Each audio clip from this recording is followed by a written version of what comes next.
బాబు ఒక పాల ప్యాకెట్ ఇస్తావా? ఇప్పటికే ఖాతా చాలా పెరిగిపోయింది. ఆ డబ్బులు ఎప్పుడు ఇస్తారు? వచ్చే వారం మొత్తం క్లియర్ చేస్తానయ్యా. ఇప్పటికి ఒక పాల ప్యాకెట్ ఇవ్వు. కుదరదండి. ఎన్నిసార్లు ఇమ్మంటారు అప్పుకి? అలా అనకయ్యా. నాకేమైనా డబ్బులు ఊరకనే వస్తున్నాయి అనుకున్నారా? సరుకు ఏమైనా ఊరకనే వస్తుంది అనుకున్నారా? డబ్బులు ఇచ్చి తీసుకెళ్ళండి.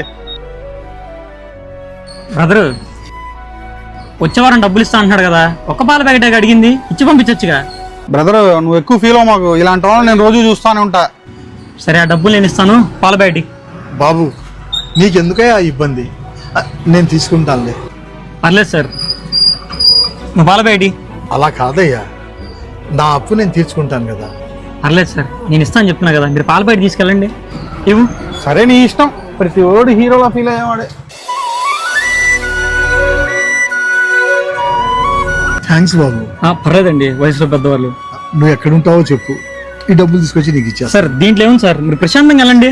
మీ అప్పు సంగతి నేను చూసుకుంటాను, మీరు వెళ్ళండి. ఆ ఖాతా ఎంత ఉంది చూడు, క్లియర్ చేస్తా. మొత్తం 13,500 అయిందా? బ్రదరు, నేను అడిగింది నీ షాపు రెంట్ కాదు, ఆయన అప్పు. ఆయన ఖాతానే. పాల ప్యాకెట్లకి 13,500. ఆయన రోజు 10 పాల ప్యాకెట్లు తీసుకెళ్తాడు. గంటకోసారి టీ తాగే అలవాటు ఉంది ఆయనకి. మ్యాటర్ తెలియకుండా ఇచ్చిపోయా. ముసలోడికి ఈ వయసులో షుగర్ కూడా రావట్లేదా? డబ్బులే. అంటే నేను ఇప్పుడు అంత అమౌంట్ తీసుకురాలేదు, ఇది నా ఖాతాలో రాసుకో, ఈసారి వచ్చినప్పుడు నేను ఇస్తా.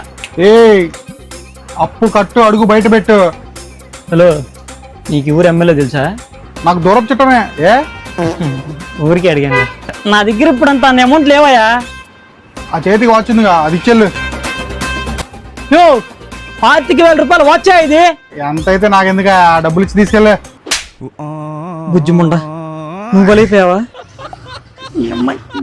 ముసలి పాల పెట్టించి కొట్టాలని